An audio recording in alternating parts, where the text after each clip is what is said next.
Hello guys, today మన topic ఏంటంటే ఈ నామినేషన్ అనమాట. ఈరోజు గవర్నమెంట్ అనేది కొత్త నోటిఫికేషన్ అనేది అలర్ట్ చేశారు.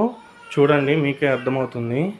సబ్మిట్ యువర్ ఈ nomination now for easy access to social security benefits for your family. అంటే మనకేమన్నా అయిందనుకోండి, మనం ఈ నామినేషన్ చేసుకోవడం వల్ల మన ఫ్యామిలీకి అనేది వితిన్ 10 to 20 డేస్లో ఇన్సూరెన్స్ అనేది వస్తుంది అనమాట. 7 lakhs వరకు, ప్లస్ మన డెత్ క్లెయిమ్ వల్ల మన పిఎఫ్, పెన్షన్ అమౌంట్ అవి కూడా వస్తాయి.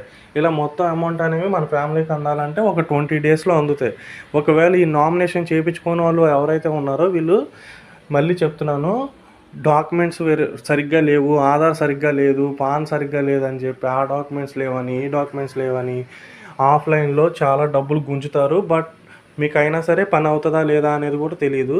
చాలా టైం పడుతుంది. పిఎఫ్ ఆఫీసుల చుట్టూ తిరిగి మీ కాళ్ళు అరిగిపోతే అదేదో ఇప్పుడు చేయించుకుంటేనే మీకు మంచిదన్నమాట. అందుకే గవర్నమెంట్ దీన్ని ఇంతలాగా ఫోర్స్ చేస్తున్నారు.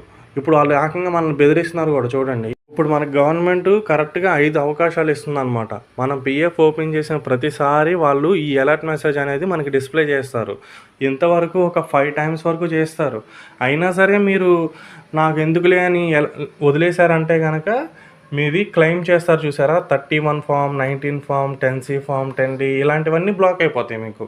ఇంకా మీరు జస్ట్ ఆన్లైన్ సర్వీస్లోకి వెళ్ళి క్లెయిమ్ నొక్కి డబ్బులు పెట్టేసుకున్నారు ఇన్ని రోజుల వరకు. ఇప్పుడు అలా పెట్టుకోవడానికి మీకు అవకాశం లేదు, బ్లాక్ అయిపోద్ది పర్మనెంట్గా. సో మీరు ఏదైనా సరే ఈరోజే చేయాలన్నమాట. ఇప్పుడు మీరు కంపల్సరీగా డైలీ మీ ప్రొఫైల్ ఎలా ఉంది, లేదా మన బ్యాలెన్స్ ఎంత ఉంది, లేదా మనకి మొబైల్ నెంబర్ ఇవన్నీ కరెక్ట్గా ఉందా, డబ్బులు పడుతున్నాయా లేదా అని ఎవ్రీ మంత్ మన వాళ్ళు ఏంటంటే చెక్ చేస్తున్నారు 1 to 3 times. ఇలా ఒక 2 months వరకు చెక్ చేసుకుంటూ వెళ్తే 5 items అనేవి అయిపోతాయి.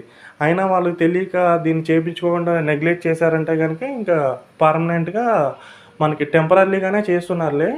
బట్ అంతదాకా తెచ్చుకోవడం ఎందుకు, ఈరోజే చేయించుకోండి. ఈ నామినేషన్ చేయించుకోవడం వల్ల వాళ్ళు మీ ఫ్యామిలీ కోసమే చెప్తున్నారు అన్నమాట. ఆల్రెడీ మా కంపెనీలో ఒక అతనికి ఇలా ఆల్రెడీ జరిగితే వాళ్ళ ఫ్యామిలీ వాళ్ళు నా పేరు పెట్టండి, నామినేషన్గా నా పేరు పెట్టండి అని గొడవాడారు అనమాట. అలాంటి పరిస్థితి మనం ఎందుకు తీసుకురావాలి మన ఫ్యామిలీకి? వాళ్ళకే గొడవలు అయ్యేలాగా మనం ఎందుకు చేయాలి? ఈరోజు అదేదో మనమే నామినేషన్ పెట్టుకుంటే మన ఫ్యామిలీకి అలాంటి గొడవలు ఇలాంటి ఏం రాకుండా మనం చేసిన వాళ్ళం అవుతాం. ఈరోజు చేసుకోవడం వల్లే మీ ఫ్యామిలీకి మనం ఇది చేసే ఒక బెనిఫిట్ అనమాట. గవర్నమెంట్ ఇది మన మంచి కోసమే చెప్తుంది.